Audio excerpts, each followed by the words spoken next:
الله والصلاة والسلام على رسول الله وعلى آله وصحبه ومن والاه وبعد. All praises due to Allah. May Allah's peace and blessings be upon His last messenger, Prophet Muhammad sallallahu alayhi wa alihi wa sallam. Tonight, inshallah, is like the last session in this light, concise, bridged course about Tahara and Salah. We took a couple of sessions that was supposed to be fasting. So for a few things I want to mention first, for those who are with us from the very beginning, online and outside, and for those who are just attending today, or anybody will listen to that, inshallah. One, in regards to the rules of fasting, I did here in this masjid three classes, about an hour or hour and a half each last year. And it is on the masjid website and it is on my YouTube channel. So if you go to the masjid website or ask Muhammad, inshallah, for the YouTube channel, he'll give you the address. So there is Majalis al-Ramadaniya for my Sheikh Khalid Walid Idris Ministry, Hafizahullah. He made a book, small, light, about 20 pages or so, about Ahkam of ruling for Ramadan. I explained it in 3 sessions last year and in 3 sessions the year before. So it is there for your review, inshallah. But next week, Thursday, I'm going to have a summarized session. So next Thursday, I'll have a summarized session about the Ahkam of Ramadan. You want more details? You will find about 4 hours or 5 hours of explanation there online, inshallah. Also, tomorrow night, inshallah, Dr. Salah al-Sawi will be here. And inshallah, on Fiqh night, which was supposed to be last week, we delayed this week. So, inshallah, Rabbul Alameen, please prepare your questions about Ramadan and the Ahkam of fasting if you have any, and he will be here, inshallah, to respond to them. So that's regarding to Ramadan aspect. Regarding to the Salah, as I mentioned in the beginning, I'm mentioning it now, we are explaining a specific book for a specific madhab or a school of fiqh, a school of Hanbali fiqh, Imam Ahmad ibn Hanbal, and with light comparative fiqh. Not in-depth comparative fiqh, but I'm mentioning the famous opinion on Mu'tamad al-Madhab, in Madhab Imam Ahmad, generally, and comparing to Hanafi, Shafi'i, Maliki, mostly Hanafi and Shafi'i, because we have very few Malikis. Inshallah, Rabbil Alameen, my intention, and I would like your feedback again to the administration, to myself, or to the director or the education secretary, Brother Abdul Hamid, the director, Brother Ayman, or the administrator, Brother Abdul Razak, or send an email to the masjid with feedback about the suggestion I'm going to give you now, inshallah, which is we continue with this after Ramadan, because there is still rules of Salah. Still, we have not talked about the wajibat of Salah, the extra sunan of Salah, things mustahab or preferable in Salah, sujood al-sahw, the forgetfulness, the 2 sajda of the forgetfulness, salat al-tatawwa, the extra salah, tatawwa, salat al-witr, janaza, al-eid, salat al-kusuf, these are sections of salah as well. Then the most important thing, salat al-jum'ah and its ahkam. So I think, inshallah, Thursday we are going to have another 12 weeks or so after Ramadan to continue with the section of salah. Try to finish it within the 6 weeks between Ramadan and Hajj, but if not, then we'll carry on, inshallah, to the end of the year. Because Salah is very important. This is something that we do 5 times a day, right? So we need really to understand it well. That brings me to what we're going to do today. So first, I'll give few comments, and I want you to pay attention to them, because it's very important, and it becomes an issue of contention in the masjid and the debate, and people always have issues in their heart. So I hope, inshallah, briefly to the point, I address them and we fix that. So everybody knows, and you tell anybody who addresses you with them. Then, I'm going to show you a short video, 2-3 minute video, about the wudu, right? About the wudu. There are variations and all of that, that's fine, but this is the base. So if you do that, alhamdulillah, Rabbil Alameen, if you do it in variations, you can ask your mufti according to your school, and inshallah, whoever you trust, their piety and righteousness, please follow, inshallah, and no problem. But you will like the video, inshallah. And then I'm going to personally demonstrate 2 rak'ah of salah, right, in front of everybody, and I would request all the brothers who are sitting here to come sit on both sides, because I'll be facing the Qibla, right? I'll be facing the Qibla. I'll come back a little bit. be facing the Qibla, and I will demonstrate 2 rak'ahs with explanation. So they are not actually, I'm not actually going to be praying, but I will be explaining step by step. Then after that, if any time remaining, inshallah, I will wrap it up, and that will be for tonight. Okay? So inshallah, we'll start with those few concerns I mentioned from the beginning of Salah to the end of the Salah, because I don't want to go through that while I'm doing the Salah. When people come to al-masjid, when people come to the masjid and they stand in the Salah, then few issues arise when the Jama'ah Iqamah comes. Right? I'm not going to the very tiny details when to stand for Iqamah, and I'm not going to do that. But there is one issue, how to start the line. Yes? You find people tell you have to start from the right. Some people tell you to start from the left. And some people start from the middle and then go to the right first. Start from the middle, go to the left first. Right? And then the issues there. The hadith of Rasulullah is very clear that the Imam should be in the middle. So how you start the first line? The first person stands behind the Imam. And both sides have to be equal. So if you enter, yes, Yameen al-Saf, the right of the Saf is praised. Right? But you don't start the Yameen and there is nobody on the left of the Imam. That's not the Sunnah. So Yameen of the Imam is good as long as you are equal. Right? If no equal, there is another Sunnah which to make the line straight. Which to make the line proper. So if there are 5-6 people on the right side and only one person on the left side, your Sunnah when you enter is to stand in the left, not on the right. Is that good? Understood, Ikhwani? So this is very, very important. People will say different things, but I'm telling you the strong one. So always you make sure that the Imam is in the middle. It means the line is equal. So we are increasing the line on both right and left equally, and this is something that everybody can see. Sometimes I enter and the Sheikh starts the Salah and I find many people on the right. I go to the left. Sometimes I find equal, so I stand on the right. ما في مشكلة يعني. It's not a big deal. When you find the line all the way and there is one person on the right, one person in the left remaining, finish the right, then the other person stand in the left before you start the second line. How you start the second line? Same way. From behind the Imam, then you go equal. Third line, from behind the Imam and then go equal. Fifth line, same exact way. Is that issue clear? So we're done with that. Then comes the main issue of the time. Foot to foot and shoulder to shoulder. صح? That would be an issue now. Because you have two schools. One, that they insist that we have to, the feet has to be stuck together. And subhanAllah, they will go very, questions after that. The stick the feet together and they insist on that and they go extreme, that they will keep widening their feet regardless. So now they're violating the Sunnah, which is to stand straight without having their feet. But they keep going behind the one on the right and behind the one on the left until you find that they have their feet like this. And the other one is running away from them. So both are doing a mistake. So no khushu' in the salah, no tuma'nina, which is, according to Madhab Ahmad, tuma'nina is rukn. Yani if a person is not tranquil in the salah, salah is void.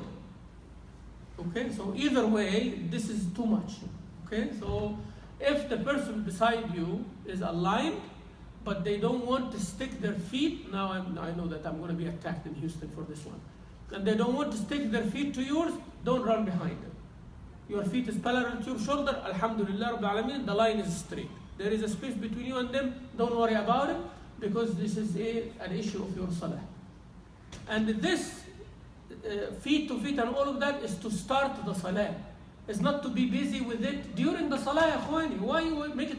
Once the sujood happens and you stand, you find everybody's like, let's go back to the, it's like, it doesn't work like that. It was in the beginning for the salah, so beginning of the salah only. The order is not like, keep it like that during the salah. We're not saying keep the line crooked, make the line crooked, we're not saying that. But we're saying that this should not be an extra work during the salah to worry about. start your salah. The hadith of Rasulullah sallallahu alaihi wasallam, he said, 4 things has to be parallel. Neck with neck, shoulder with shoulder, knee with knee, and foot with foot, and in some narration says ankles with ankles. Now if you put ankle with ankle, ankle is the bone is coming out. That means the foot is not going to be stuck together, right? And if the 2 ankles come like this beside each other, the foot is not going to be like stuck with, because the bone is not coming out. So Imam Ibn Hajar in Sahih Bukhari, Imam al-Bukhari, he actually mentioned إلصاق القدم بالقدم, means the foot to foot has to be stuck together, Imam Bukhari. But Ibn Hajar, when he explained, he's the best person who explained Sahih Bukhari, he said this is just to emphasize on the importance of the line being straight. It is not intended in itself that skin has to be with this skin. Yani. If it is done, alhamdulillah, with comfort. But if a person is harmed or feel uncomfortable by that, some person, their feet is sweaty. Some person, their feet is coarse, rough. Some person's his feet is small. One person's feet is good, is strong. And wallahi, one time when I'm standing there and the brother beside me, he insisted, he stepped on my feet. Yeah. And خلاص, my salah gone. And every time I move my feet, he is like exactly, not stepping over, but his feet, and mashallah, he has like a 14 size, right? So his feet was like on the skin of my feet, pushing it down. This is not what is intended, ya akhi. And he was standing away from his shoulders, like زاده الله بسطة في الجسم, مش في العلم, not in ilm, but in jism. So it's like, okay, I'm going to do this. It is like I'll come to that. And like the people who extended their hand like this when they are in sujood in the jama'ah as well. So understand that point? You try your best to make shoulder to shoulder, inshallah Rabbil Alameen. And neck to neck means they are parallel, means no one is like in the front. Okay, how you do that? If you are on the right of the saf, you look left. If you are on the left of the saf, you look right. So the one on your right, that's how the line will be aligned. So those who are on the left of the imam, not on my left now, right? Left of the imam, you are facing the qibla, and if the imam, you are on the left hand of the imam, how you align the line? You look where? To the right side. So the last person look to the right, until the person behind the imam, he align both ways. Make sure that they are aligned. And then the ones on the right, they look to the left. This way the line will be aligned with the left. Because if you look like this and you see the neck of the person beside you, shoulder is parallel to shoulder, knee is parallel to knee, the feet parallel to feet. Because some feet small, some feet big, some higher, lower, different. I hope that issue is clear. So if you find someone intentionally does not want to stick their feet to yours, please don't exaggerate. Don't run behind them. Okay? And if you find someone trying to put their feet close to you and you don't have an issue with that, help them. Don't run away from them. It goes both ways, Ikhwan. If someone tries to get closer to you, you don't have a problem with that, don't run away from them. And if someone is running away from you, don't run behind them. Make sense? So it depends who you are. You are the one who's trying to get closer, don't exaggerate. You are the one that somebody is getting closer to you, don't run away. خير الأمور الوسط. So that's an issue. Putting the hand, you're putting it under your navel, your belly button. You're putting it on your stomach. You're putting it under your chest. You're fine. Okay, you are fine. You hold, your ku'a. In Egypt and all that, they think ku'a is like this, but this is called the mirfaq. What is this? Mirfaq. غسل اليدين إلى المرفقين يعني وأيديكم إلى المرافق in the Quran. It's mirfaq. طيب, what is the ku'a? Is the one under your thumb finger. The bone here is under your thumb finger. This bone here, the wrist bone, but this side, the side of the thumb finger. That's called ku'a. What is this called? What is the other side called? كرسوع. هذا كوع وهذا ايه؟ كرسوع. And in between, this is called الرسغ. What is this called? رسغ. What is it called? And this is called الساعد. What is this called? And the upper part called الزند. زند, يعني the muscle. It's called الزند. And this is the ساعد. What is this called? العضد. What is this called? العضد, and the minkab يعني الكتف. So everything has a name. So when we say that you hold your ku' means your right thumb here is on this ku' here. You are holding it, right? Like this. Ku' and on part of the rusuk and the kursu' is the wrapping on those bones here, right? And then you put it on you. Or you can put straight. So you can put it straight like this, or you are holding it like this. Both are okay. And this is not right. Okay? Going over, this is not right. Putting it under your neck or on chest, not good. Okay? And the hadith are equally authentic or weak. You know, all the hadith are, there is no one stronger than the other in these issues. Under the belly button, on it, on the stomach, under the chest a little bit. كله جيد بإذن الله تعالى. Raising your hand in the takbir, of course, can be parallel to your shoulder or to your earlobes. But don't do this. Because I see some people say, Allahu Akbar. You see this? Your palm had to be facing the Kaaba, the Qibla. And not like this. Stuck together and this is away. Not like that. Yeah. You don't do like this. Yes. Allahu Akbar. And we explained that. Ruku' is straight. And when you raise, you wanted to raise your hand before the ruku' and after the ruku' you're fine.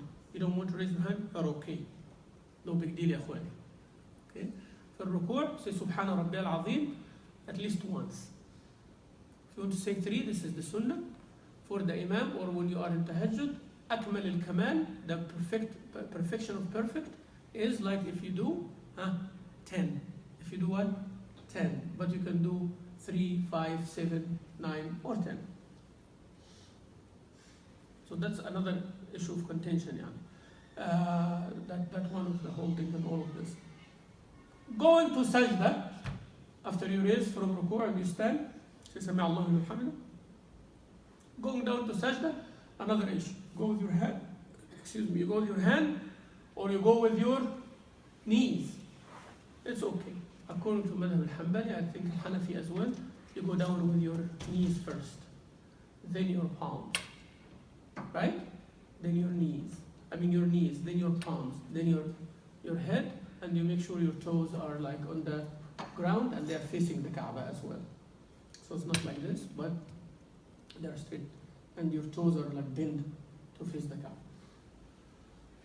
Then when you finish doing the 2 sajda, you sit, and you can sit between the 2 sajda on your left foot when it is done like this. So left foot is like this, and the right foot is like this, and you are sitting on the left. You are sitting on the lower, the bottom part of your feet. You are sitting, you are putting your behind on it. Alright? Or you can have both of them like this, between the sajdas. You can have them muntasibatayn كده, between the sajda. And then when you sit at the tashahhud, you're going to sit like this and you sit on the left. Tamam? Alright?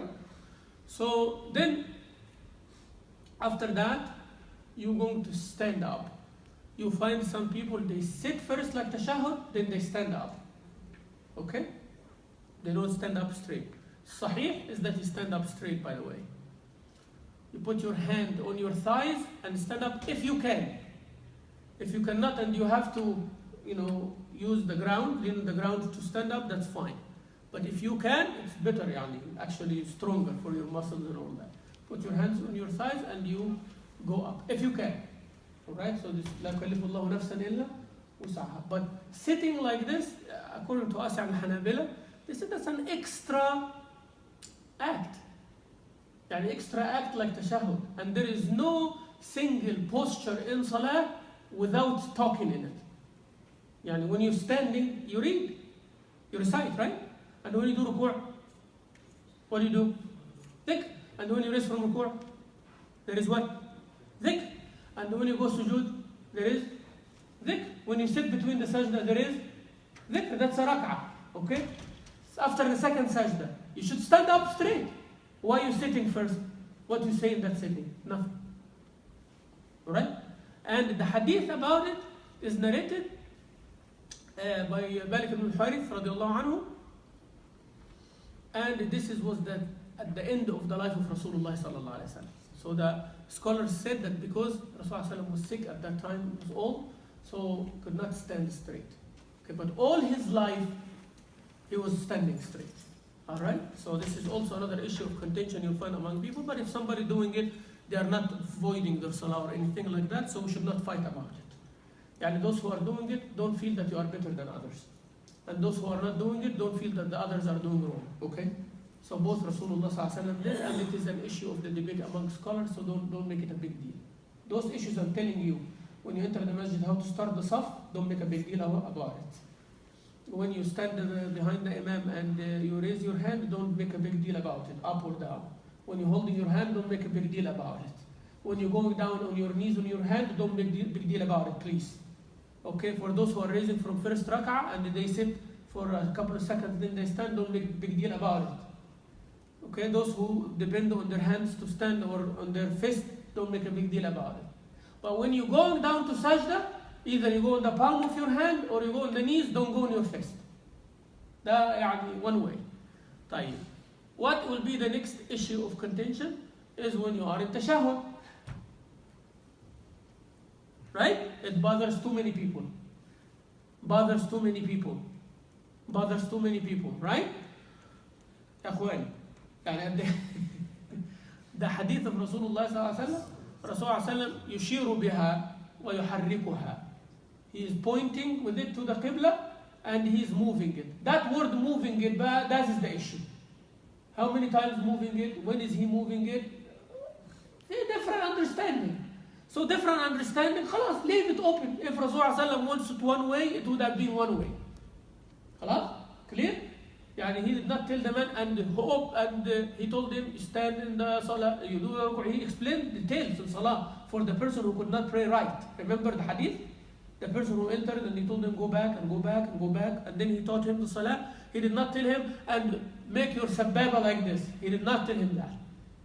Okay, but the Sahaba narrated that they saw Rasulullah doing this. Yushiru biha means pointing. Yuharrikuha. Yuharrikuha can be one time, can be two times, or can be plenty of times, or can be vigorous. So that's why everyone adopted a different understanding. So when you see it, please focus on your salah. Just look at your own finger. Don't look at the finger beside you. Can we do that, inshallah?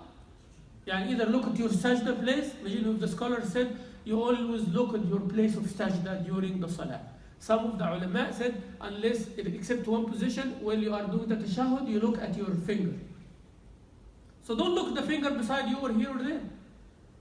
Okay? Yeah, akhi, if you, and I'm going to go extreme in this one, if you find that you'll be distracted, close your eyes.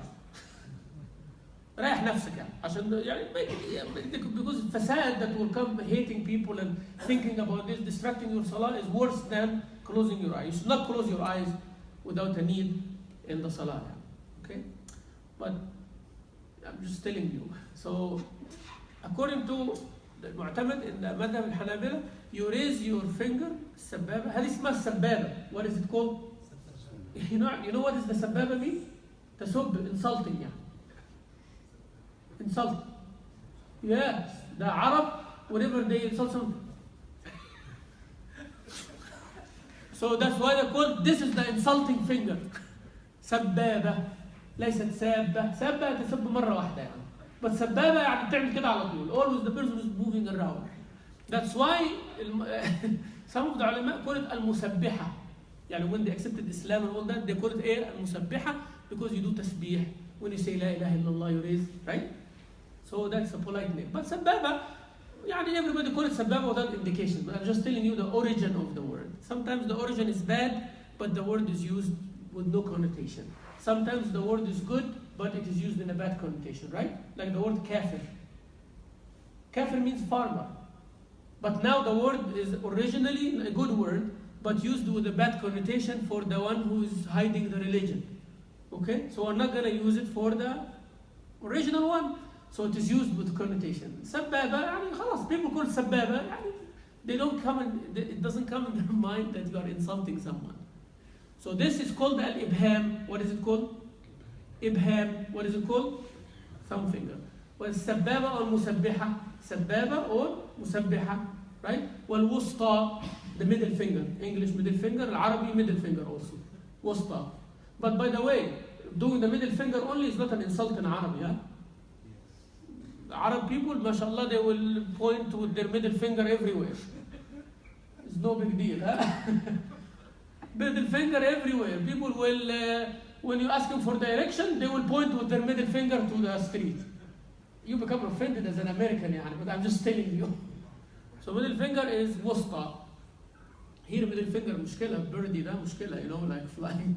So then after that, you have al-binsar. What is it called? Al-binsar wal-khinsar. What is it called? Khinsar. Binsar wa khinsar.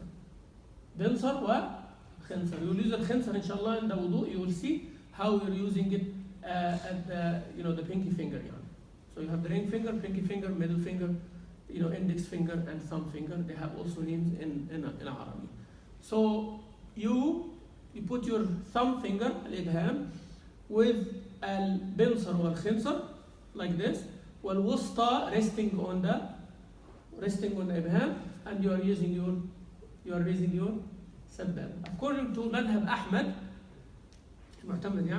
that you say التحيات لله والصلوات والطيبات السلام عليك أيها النبي ورحمة الله وبركاته السلام علينا وعلى عباد الله الصالحين أشهد أن لا إله إلا الله وحده لا شريك له وأشهد أن محمدا عبده ورسوله اللهم صل على محمد وعلى آل محمد تبدأ إنك حميد مجيد 5. 5 times you raise the index finger every time you mention the word Allah. تحياته لله. السلام عليك أيها النبي ورحمة الله وبركاته السلام علينا وعلى عباد الله الصالحين أشهد أن لا إله إلا الله وحده لا شريك له اللهم صل على محمد وعلى آل محمد كما صليت على إبراهيم وعلى آل إبراهيم إنك حميد مجيد وبارك على محمد وعلى آل محمد كما باركت على إبراهيم إنك حميد مجيد. Then you raise it if you are going to make the dua after.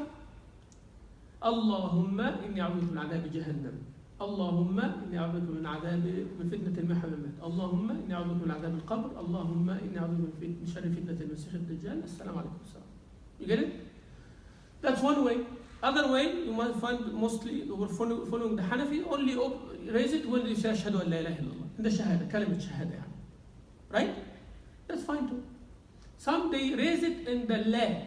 أشهد أن لا إله إلا الله. Not في الإثبات. أشهد أن لا إله إلا الله. Some raise it in the la.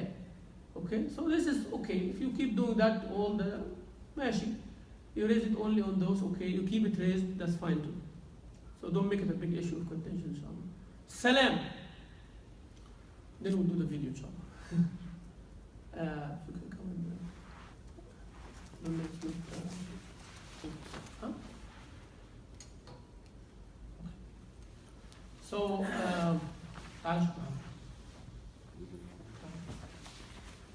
see how we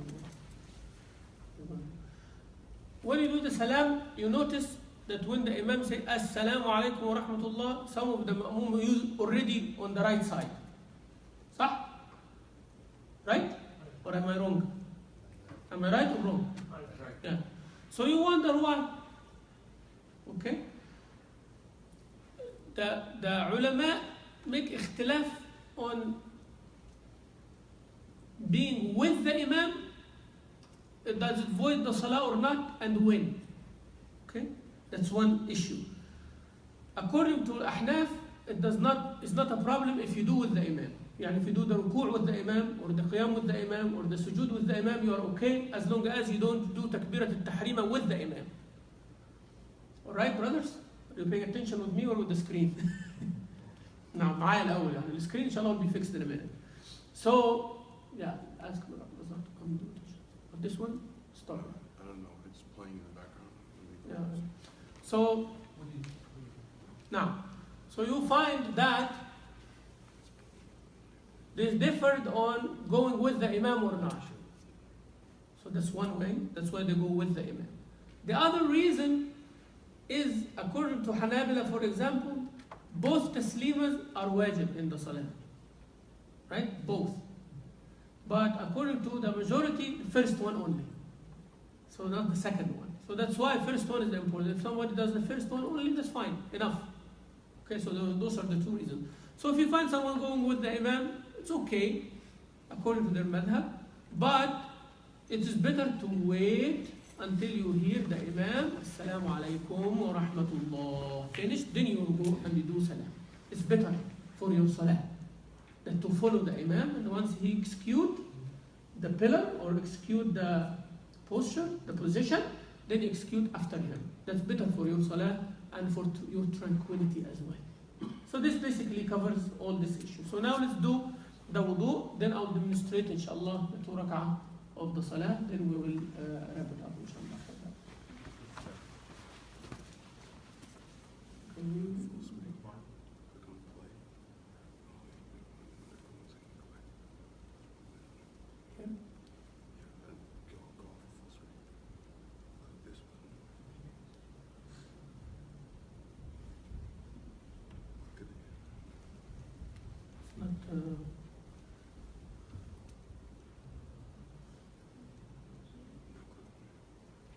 Yes?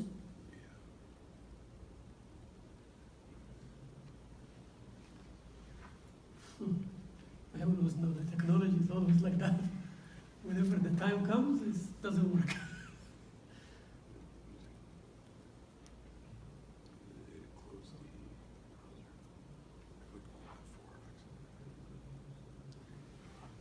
So how is that coming?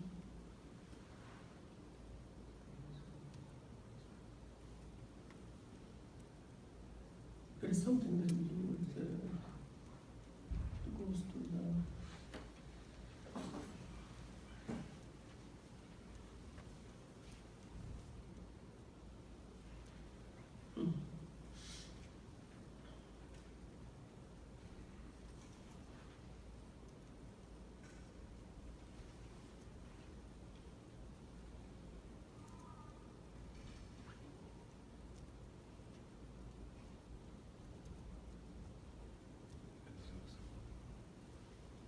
no sound?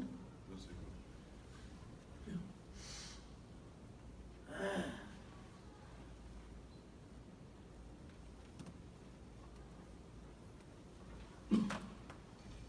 What are you trying to do? Just put the... That was a sound signal. Signal. And the signal's not good. Signal is wrong? We had the signal 2 minutes ago. So the sound is switched on from here. Yeah, but this isn't sure. Wash the hands, including the Just put the wrists microphone down on and between the fingers 3 what times. happens to your... Step 3. This is what... Put water into your mouth using the right hand. Swirl it around in your mouth, then expel. Do this What 3 did you do? times. You had it 3 minutes ago. Step 4. So you had it 3 Put minutes ago. stiff water into the nostrils. You have to run the screen. Yeah, display settings. So close it. Yes. It's okay. He's one. Keep changes. Not play touch. Yes. Okay, full screen.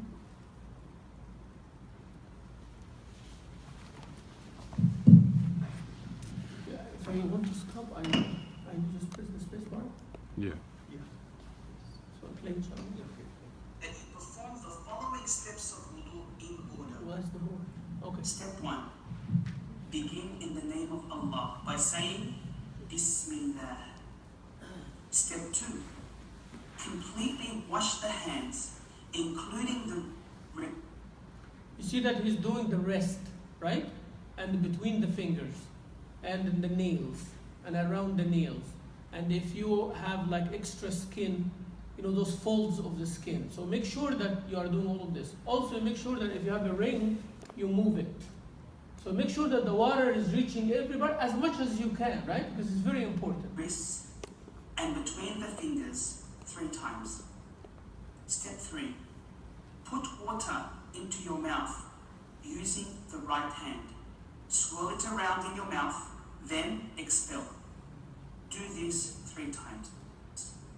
According to some of the ulama, if you don't rinse, madmada is not there. طبعا madmada is sunnah according to the majority. It is a pillar of wudu according to the Hanbali. So if you don't do the madmada right, the wudu is invalid, hence the salah is invalid. You get it, right? So to get out of all of these differences, you make sure you swirl. It's not like really rinsing or gargling water, but you swishing it around in your mouth. So if I put the water in my mouth,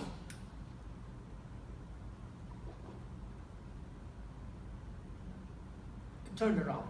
You don't have to, keep doing it too much, especially if you are fasting, right? So don't do this. So as long as the water goes around in your mouth. But if you do like this, and the water is spitted, so a person takes the water between their lips and they spit it. You did not do madmada. Madmada is what? Swishing the water in your mouth.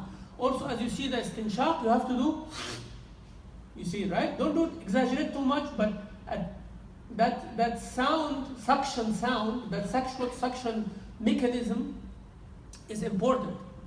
Yeah, don't exaggerate, so it goes to your sinus, which is good, but at the same time, don't do like this. You have to, like you're smelling something. So some water has to be sucked inside like a vacuum, right? So that's very important as well. Step 4. Sniff water into the nostrils as far as possible with the right hand. As far as and then possible. blow it out using the left hand. Do this 3 times. Okay. Now, remember what I said about the variations of this? What did he do? He did 3 times madmada, 3 times istinshaq. Madmada is the mouth, istinshaq is the nose. Okay? As I explained. That means how many times you're going to fill your palm with water? 6, right? So 3 for madmada and 3 for istinshaq. Can you do it only in 3? Yes. Right? Water here. You take some water, swish it, and then take some water. You spit and you pull your nose. Or pull your nose, then spit. Okay? So water goes here first, water goes here second. You rinse here and you pull this and you spit the water. So you're going to use how many? 3. You can use also from 1. Rasulullah sallallahu alaihi wasallam did only 1. Barakah, subhanAllah, the water does not come from his, out from his hand. So we'll do 1, 2, and 3. The same one. So you can use 1, you can use 3, you can use 6. Alright? So this is the wudu. Step 5. Washing the face from the forehead to the chin and from the left earlobe to the right earlobe, making sure the whole face is washed. Do this 3 times. So that's very important because some people, they abandon that part, especially if you have a beard like me. Okay? The water will come unintentionally and they will do like this. You see what I just did? So the water came here. I did not wash this white part between the hair of the beard, the arid, and the ear. That bone here, the ridge of the ear. And that's important because your face is not complete now. And from the normally where the hair is, because sometimes a person is bald in here. So he does not have to go from his hair. Huh? And sometimes a person is afra, yani the hair is actually taking half of the forehead, does not have to come below. So from normally where it is, yani this inch or so above your eyebrows, the forehead, that's where you start and you go down and make sure that, from earlobe to earlobe. And if you have a beard, you make sure that at least the last one, your fingers go through your beard. If your beard is short and it shows the skin, that means with the water, you make sure that the water gets to the skin. The whole idea is water gets to the skin. So if the beard is thick, you takhleel like this, and if the beard is thin, you just make sure that the water reaches the skin. The one who has a beard should also run the wet fingers through it. Step 6. That's important. Wash the right arm beginning at the fingertips, washing the entire hand and arm up to and including the elbow. Do this 3 times. The same is done for the left arm, beginning at the fingertips, washing the entire hand and arm up to and including the elbow. Do this 3 times. Step 7. Starting at the fringe, moving the hands to the back of the hairline and then back to the fringe, all in one movement. Alright, this is the perfect masah. What is it called? The perfect masah. That you start from here, like I showed you before, right? Start from here and you go, your fingers here, the thumb fingers, and you go back and then you come forward, right? That covers as much of the hair as possible. According to Al-Ahnaf, as quarter of your hair. Quarter of hair is the size of your palm. So if you put it anywhere, you're fine. According to the Shafi'i, as long as any of the hair is touched with water, you're fine. So if somebody does like this or like this, okay. But the best, if you're not losing anything, just go back and forth. And the back of the ears with the thumbs. This is done only once. Step 9. Wash the right foot including the ankle. Make sure between the toes are also washed using the small pinky finger. As you see, the left hand is doing the right foot. And the right hand will do the left foot. Because of the convenience, right? Because when you are sitting, it's going to be very hard to do that. But the left comes easy. Do this 3 times. The same is done for the left foot, washing it up to and including. Now, you see, this is the toe, right? And this bone here is called the bu'a. What is it called? Bu'a. So make sure you're washing this. This is the bottom of the feet, batn al-qadam, has to be washed as well. And this is called the aqib. What is it called? Some people call it ka'ba, but this is wrong. What is this called? Aqib. What is this called? I want you to say it a few times. Aqib. And then this is the ka'b right here. Ka'b is the ankle bone. So you are washing between your toes. You are making sure that this is washed, under the foot is washed. Your ka'b, your aqib is washed. See, I said ka'b by mistake. Your aqib is washed, and your ka'bain is included also in the wash. Alright? And with your pinky finger, because it reaches more between. So your thumb finger will not reach all the way. That's why they use the pinky finger to reach more. Alright? So once you've done that, including the ankle, ensuring you wash between the toes using the small pinky finger. Do this 3 times. Step 10. It is preferred to seal your wudu with a declaration of faith, saying, Ashhadu an la ilaha illallah wa ashhadu anna Muhammadan abduhu wa rasuluh. This means, I bear witness that there is no God worthy of worship except Allah, and I bear witness that Muhammad sallallahu alayhi wa sallam is his slave and messenger.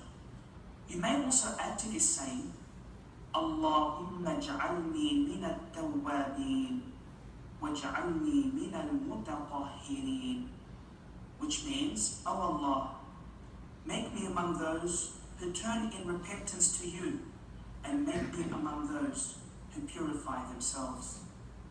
Upon the completion of the steps of wudu, one is now ready to pray as long as they don't nullify the wudu. okay? Actions that nullify wudu. This includes passing urine or feces, passing wind.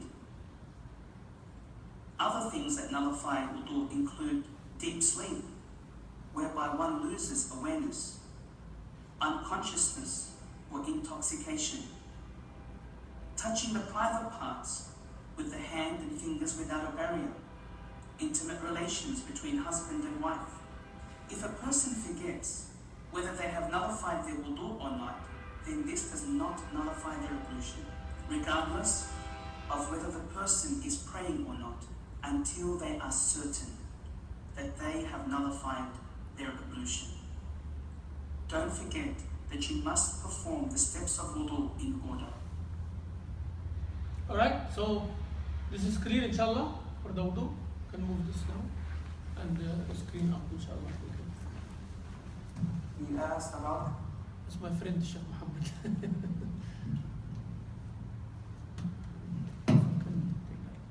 Alright, so this is for the wudu. Taban, there is one important aspect. Before you start the wudu, you have to have the niyyah. What do you have? Niyyah, intention that you are making wudu. You are not just washing your body and all of that. And according to some scholars, that the niyyah can be said with the mouth, like nawaitul wudu, or enough to have it in the heart. Either or, you're fine. Like the niyyah in the salah, if you hear somebody beside you say nawaitu salat al-dhuhr, don't say it's bid'ah or anything like that. They can say nawaitu siyam at night, it's fine. They don't say it with their heart, they say it with their heart only, that's okay. So we're not going to make this a big issue, inshallah. Now, I want to turn the light on, inshallah, and we'll change the camera to the other side. And I request everybody to come this side, inshallah. I'll come back here as much as I can to demonstrate 2 rak'ah salah, inshallah, as fast as we can for Salat al-Isha.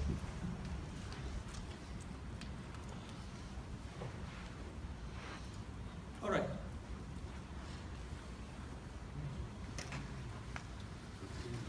Of course, first you have to have the wudu that we did. You have tahara. State of tahara is not violated. I'm sure now, I'm focused, I'm standing alone or behind the imam.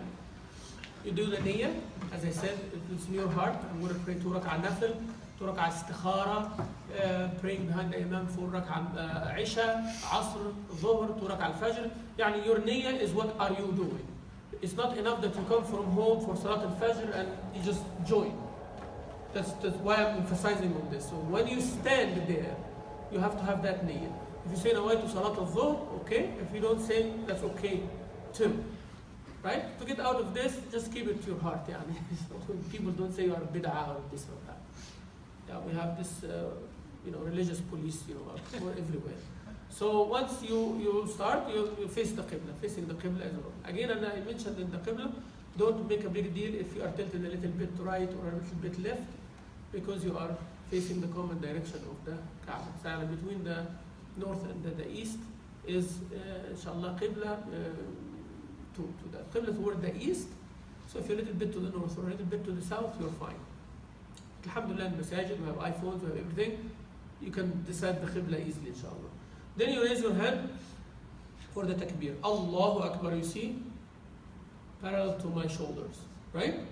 Or Allahu Akbar, parallel to my earlobes. Both are okay. I see some people do fast, yeah. Allahu Akbar, right? You see now, where my hand facing my face. No, it needs to be facing the Qibla. Is that clear, inshallah? We need to touch. No, you don't have to touch. Yani muhadha is the requirement. To touch or not touch, that's extra. Okay? And I'm doing the minimum requirements. Okay? And as I said, there are many variations.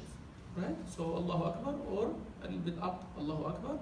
And then you put your left and then you put your right over it. If it is under your belly button, you're okay. There is a hadith about this. On your stomach itself, it is okay. So this is Hanafi and Hanbali. Right? Both agree on this one. There is another opinion in Ahmed and the Shafi'i on the stomach. Right? The Shafi'i, some would say under the chest, yeah. And that, what they call it, the central mass. So that part here in the middle. According to Malikis, they put their hands down or they put it like the Shafi'is, right? Up. So you did Allahu Akbar and you do this. And then you do the dua of al-istiftah. Subhanak Allahumma bihamdik. Wa tabarak asmuk. Ta'ala jadduk. Wa la ilaha ghayrik. We know that dua. It's called dua al-istiftah, the opening dua. Then you say, A'udhu billahi min ash-shaytan rajim. All of this secretly means you make yourself hear it. And in salah, everything is you make yourself hear it. You don't just move your lips. Doesn't count. Okay? It has to be, you hear it. Okay? The jahar is to make the other people hear it. When you are alone, you have the choice. Is to do louder or to do what? Secret, if you are alone. But if you are imam, you're loud in the loud time, you're secret in the secret time. Okay? But in all cases, you have to make yourself hear yourself. Is that clear? So that, أعوذ بالله من الشيطان الرجيم. Bismillah ar-Rahman ar-Rahim, there is difference. Majority, except Shafi'i, they don't say it loud. They say it secret, but don't say it loud. Right? طبعا they differ saying it or not saying it also. Imam Malik does not say it at all. Just straight Alhamdulillah Rabbil Alameen, right?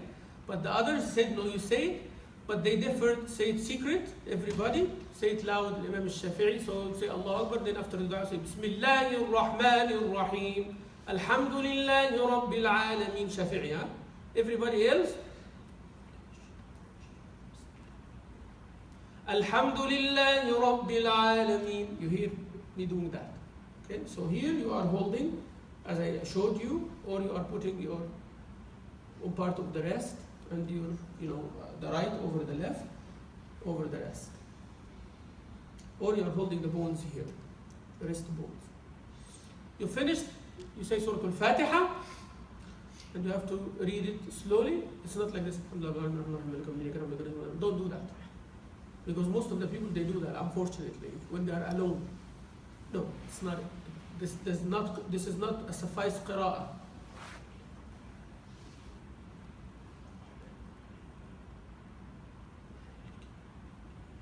Exactly like if you're going to read it loud, but you read it secret. So when you're in secret, does not give you permission to do it faster. You are reciting what is called recitation, regardless if it is up or down. Then you read a surah, if you can, in the first 2 rak'ah of the third 3 or 4 rak'ah salahs. Okay? In the first 2 rak'ah, in Salat al-Fajr, in the 2 rak'ahs, you recite a surah. This is sunnah. In Salat al-Maghrib, in Salat al-Dhuhr, first and second. In Salat al-Asr, first and second. In Salat al-Maghrib, first and second. Salat al-Isha, first and second. You read Fatiha and surah. Right? In the Salat al-Asr, al-Dhuhr wal-Asr, third and fourth. Salat al-Maghrib, third. And Salat al-Isha, third and fourth. You read Surah al-Fatiha only. This is the sunnah. And then after that, you say, you go to the ruku'. You want to go to the ruku' straight, without raising your hand, that's fine.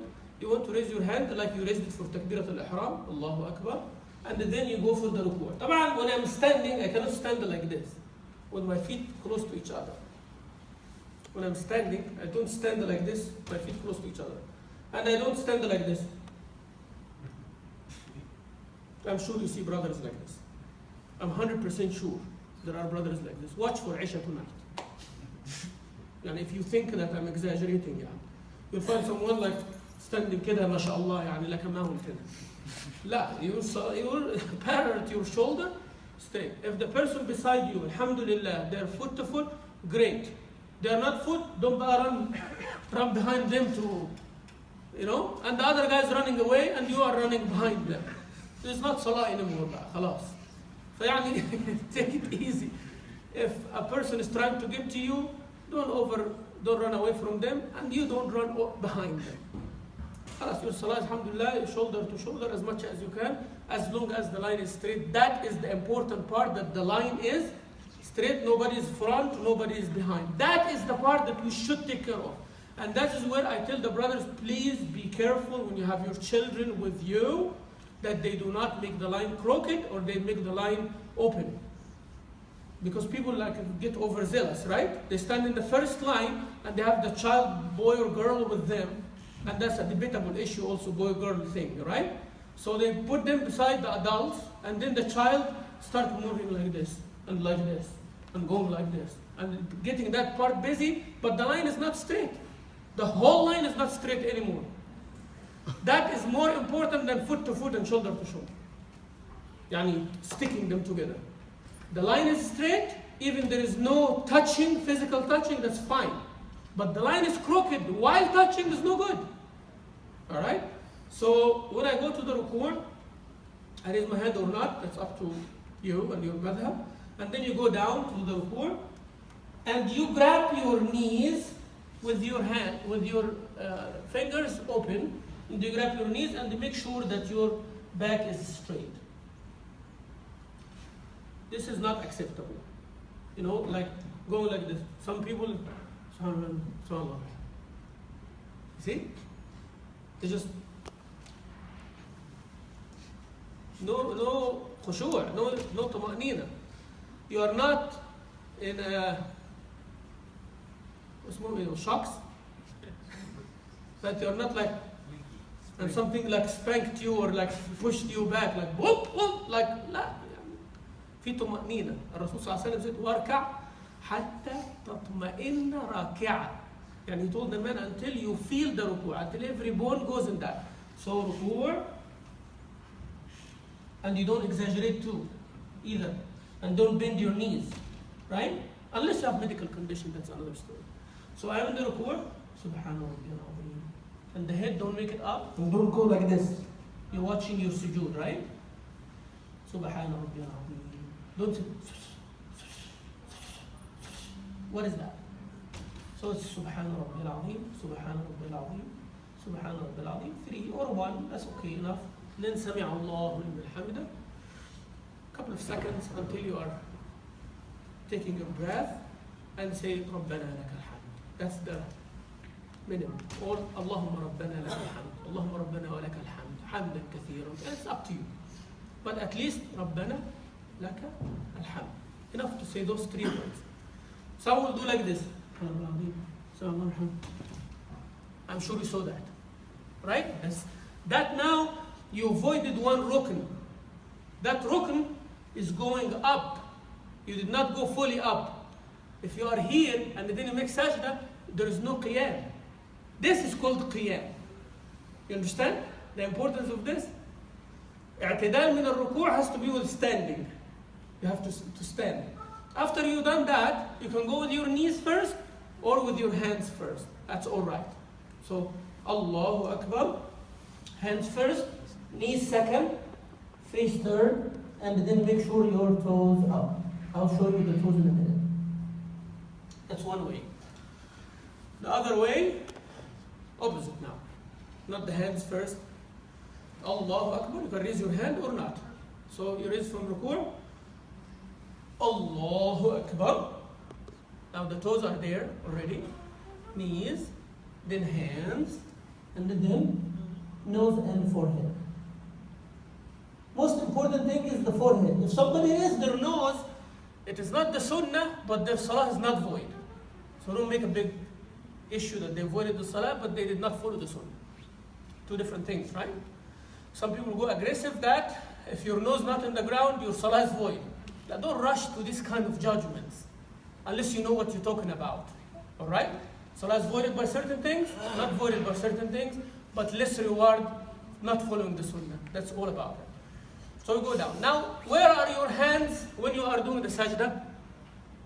Your hands is not like front, because this will lead to your elbows will be in the ground, and that's not right. So cannot be over your head, cannot be around your face, cannot be aside from your face, but it is again same like when you did the takbir, parallel to your shoulder. So make sure that they are the same thing. And now your stomach cannot be touching your thighs. Your thighs cannot be touching your legs, bottom from your legs. And your, this part, upper arm, is not touching your sides. Mujafah. So this is the proper sajda here. You see? This part here, it's not touching my stomach, and my stomach is not touching my thighs, and my thighs is not touching here. So I'm not like this. And I'm not like this.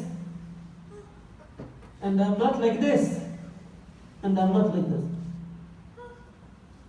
Okay? Is that clear? Now what if I am in a line? This is going to be very hard. Right? It's very hard. So when you are in the line, it bypasses that rule. Because you are going to hurt somebody. And that's far not to hurt somebody. So you find somebody insisting on like salah. Like somebody insisting on the salah to make the tawarruk at the end. Like they sit like this. Right? So they exaggerate and they make zulm to the person beside them. So there are preferable positions. Then when you sit between the 2 sajda, how do you do this? Yeah. So when you sitting between the 2 sajda, you can sit as I'm sitting. This is the sajda now. from this side here. So this is how my feet will be beside each other. They are not above the ground. They are not like this. They are not like this. They are not like this. And they are not like this. Beside each other.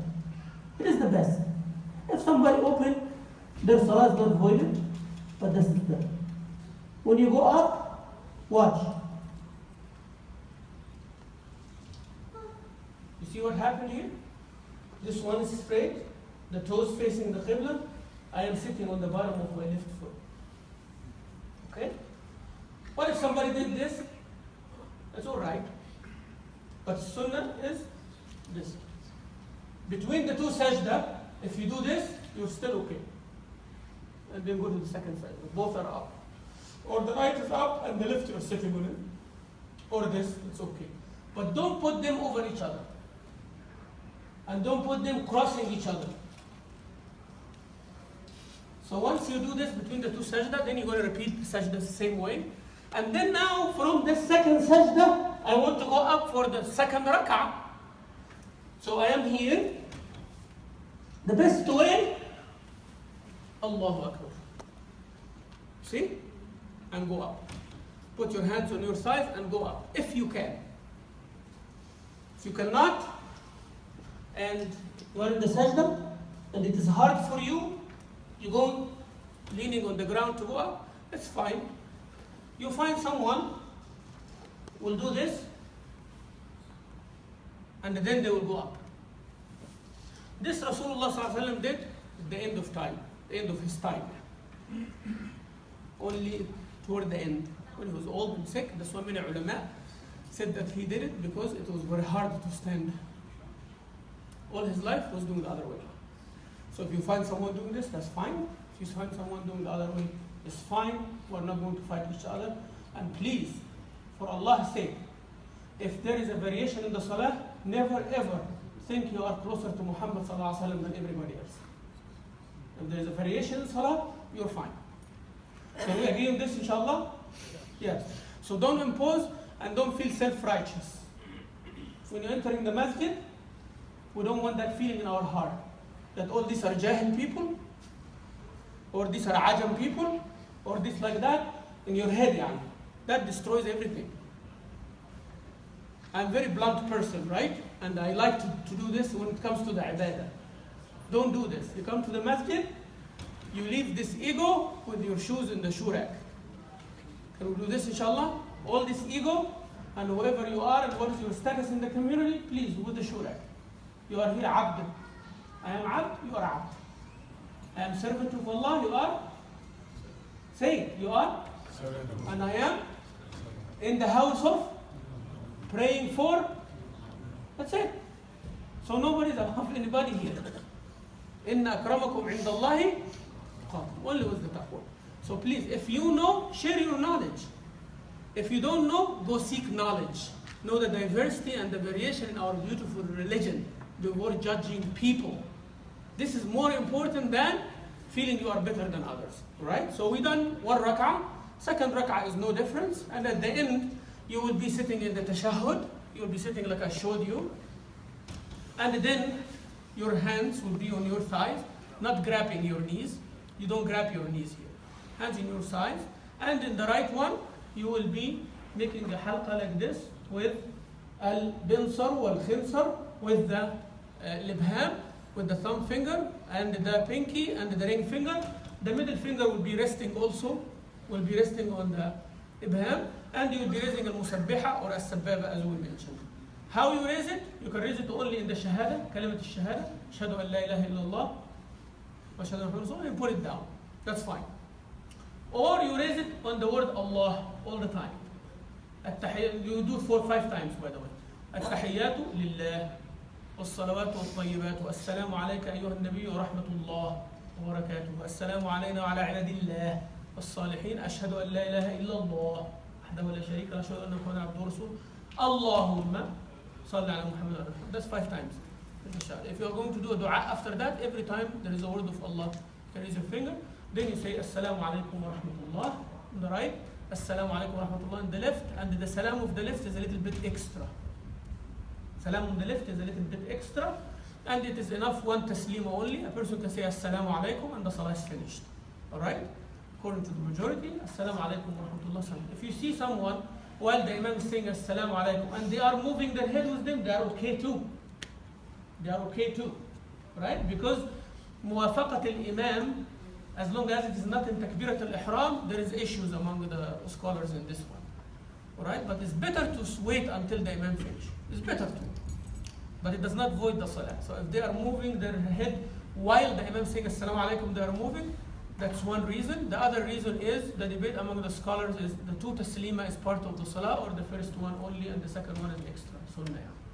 And that brings us to the end of the 2 rak'ah salah. Please watch the video again and feedback inshallah to myself or to the director or the education secretary or Brother Abdul Razak, the administration, or send an email or put a comment inshallah. And may Allah subhanahu wa ta'ala make us among those who do the salah right. I'm sorry if I delayed you, Jama'ah, but this is important inshallah.